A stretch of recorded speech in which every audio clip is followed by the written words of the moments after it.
नमस्कार सर्वांना. तर अमृताज होम अँड लाईफ चॅनलवरती सर्वांचं मनापासून स्वागत करते.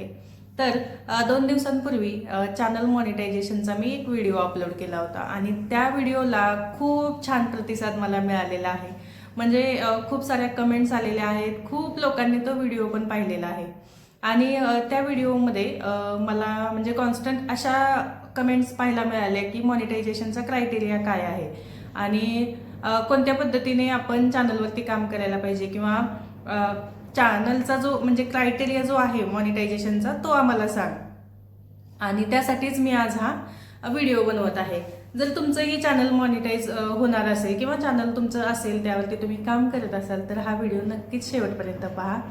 आणि जरी तुमचं चॅनल नसेल, तुम्हाला चॅनल सुरू करायचं असेल आणि त्याबद्दल जर तुम्हाला माहिती नसेल तरीही तुम्ही हा व्हिडिओ नक्कीच पहा. तर आपण सुरू करूया. चॅनल आता माझं चॅनल तर मी 6च महिन्यात मॉनिटाईज केलेलं आहे. जरी हे ठरवलं असतं ना की याच्यावर आधी म्हणजे लवकर थोडंसं कमी ह्याच्यामध्ये दिवसांमध्ये चॅनल मॉनिटाईज करायचं तरी मी करू शकले असते.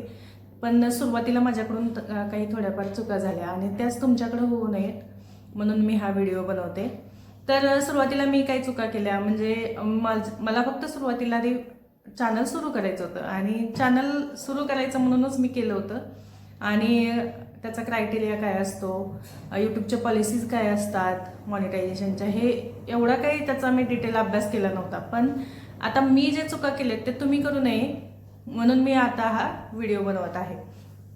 तर यूट्यूबच्या जे पॉलिसी आहेत तर त्या खूप स्ट्रिक्ट आहेत आणि त्याचं जर का एकदा उल्लंघन झालं तर आपला चॅनल उडू शकतो किंवा मॉनिटाईज होऊ शकत नाही आपलं चॅनल. त्याच्यामुळे यूट्यूबच्या जर पॉलिसीज तुम्हाला जाणून घ्यायच्या असतील ना तर तुम्ही मला कमेंट करा, त्याच्यावरतीही मी व्हिडिओ बनवेन. पण आजचा टॉपिक आपला फक्त मॉनिटायझेशनचा क्रायटेरिया आहे. तर मॉनिटायझेशन हे आपल्याला 2 प्रकारे आपलं चॅनल आपण मॉनिटाईज करू शकतो. एक आहे फुल म्हणजे लॉंग व्हिडिओमधून आपलं चॅनल आपण मॉनिटाईज करू शकतो.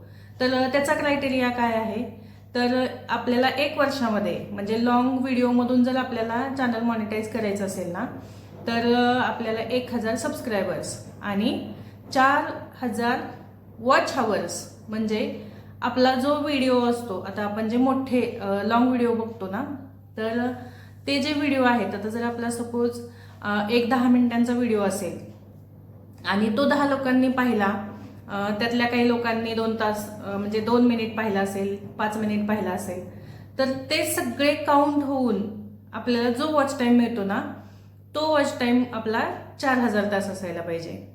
तर अशा पद्धतीने आपला जो ओव्हरऑल म्हणजे 1 वर्षाचा जो वॉच टाइम आहे ना तो 4000 तास व्हायला पाहिजे. आणि दुसरे एक आहे मॉनिटायझेशनचा क्रायटेरिया, तो म्हणजे शॉर्ट व्हिडिओमधून.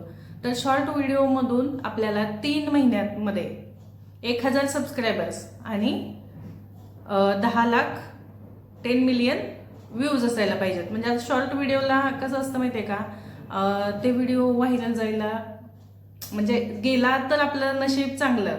जर आपलं नशीब चांगलं असेल, व्हिडिओ खूप छान असतील, कॉमेडी व्हिडिओ असतील ना तर ते कॉमेडी व्हिडिओ पुढे जातात. पण शक्यतो खूप असे रेअर चॅनल आहेत की जे शॉर्टमधून मॉनिटाईज झालेले आहेत.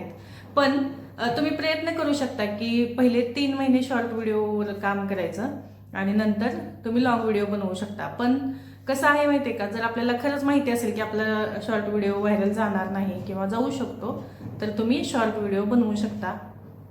आणि जर तुम्हाला लॉंग व्हिडिओमधूनच चॅनल मॉनिटाईज करायचं असेल तर तुम्हाला 1000 सबस्क्रायबर्स 1 वर्षामध्ये आणि 4000 वॉच टाईम म्हणजे वॉच हावर्स हे कम्प्लीट असायलाच पाहिजे, तरच आपलं चॅनल मॉनिटाईज होतं.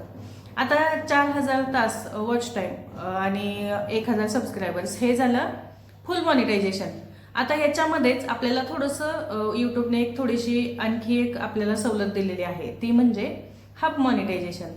पण हाफ मॉनिटायझेशनचं कसं असतं, तर आपल्याला 1 वर्षामध्ये 500 सबस्क्रायबर्स आणि 3000 वॉच टाईम हा कम्प्लीट असावा लागतो. आता 3000 वॉच टाईम आणि 500 सबस्क्रायबर्स कम्प्लीट करून हाफ मॉनिटाईज झालं तर त्याच्यातून आपल्याला रेव्हेन्यू मिळत नाही. तर रेव्हेन्यू मिळवण्यासाठी फक्त आपल्याला फुल मॉनिटायझेशनचीच गरज असते. त्यासाठी हाफ मॉनिटायझेशनचा जास्त विचार न करता डायरेक्ट चॅनल मॉनिटायझेशनचाच तुम्ही विचार करा आणि अशा पद्धतीने हा यूट्यूबचा मॉनिटायझेशनचा क्रायटेरिया आहे. आता हा झाला क्रायटेरिया. आता मला आणखी पण बऱ्याचशा कमेंट होत्या की आपलं चॅनल मॉनिटाईज कसं होतं. तर ज्यावेळी आपण हा क्रायटेरिया कंप्लीट करतो म्हणजे 1000 सबस्क्रायबर्स आणि 4000 वॉच टाईम म्हणजे 1 वर्षाच्या आतमध्ये 365 दिवसांच्या आतमध्ये हा क्रायटेरिया आपल्याला कंप्लीट करायचा असतो. आता हा क्रायटेरिया ज्यावेळी आपला कंप्लीट होतो ना त्यावेळी आपल्याला यूट्यूबच्या डॅशबोर्डला अर्न म्हणून एक ऑप्शन असतो. तर तिथे अप्लाय म्हणून हे एक बटन येत असतं म्हणजे तो ऑप्शन आपल्याला इनेबल झालेला असतो. तर तिथून आपल्याला मॉनिटायझेशनसाठी अप्लाय करायचं असतं आणि नंतर मग आपल्याला तिथं ते त्यांनी जे काही माहिती आपल्याला विचारलेली आहे तर ते करून त्यांना एक मेल पाठवायचा असतो. तर त्या पद्धतीने आपलं अप्लायला जातं. तिथं आपलं पूर्ण जो आपला हे आहे चॅनल आहे ना तो पूर्ण व्हेरीफाय केला जातो की याच्यामध्ये काही प्रॉब्लेम आहे का किंवा दुसऱ्याचं कोणाचं कंटेंट वापरलेलं आहे का, म्युझिक कुठलं वापरलेलं आहे, तर म्युझिक आपला व्हॉइस आहे का, आपला चेहरा आहे का, म्हणजे हे चॅनल पूर्णपणे आपलंच आहे का हे पूर्ण चेक केलं जातं. यूट्यूबच्या जे पॉलिसीज आहेत तर त्याचं कुठेही उल्लंघन झालेलं आहे का किंवा जर झालेलं नसेल तरच आपलं चॅनल मॉनिटाईज होतं. पण जर उल्लंघन झालेलं असेल ना तर चॅनल मॉनिटाईज होत नाही. तर अशा पद्धतीने ना आपल्याला चॅनल मॉनिटायझेशनचा क्रायटेरिया असतो. जर व्हिडिओ आवडला असेल ना तर चॅनलला सबस्क्राईब करा आणि तुम्हाला आता नेक्स्ट जो व्हिडिओ आहे तर तो कोणत्या टॉपिकवरती पाहायला आवडेल हेही मला नक्की कमेंट करून सांगा. तर चला भेटूया नेक्स्ट व्हिडिओमध्ये. तोपर्यंत बाय.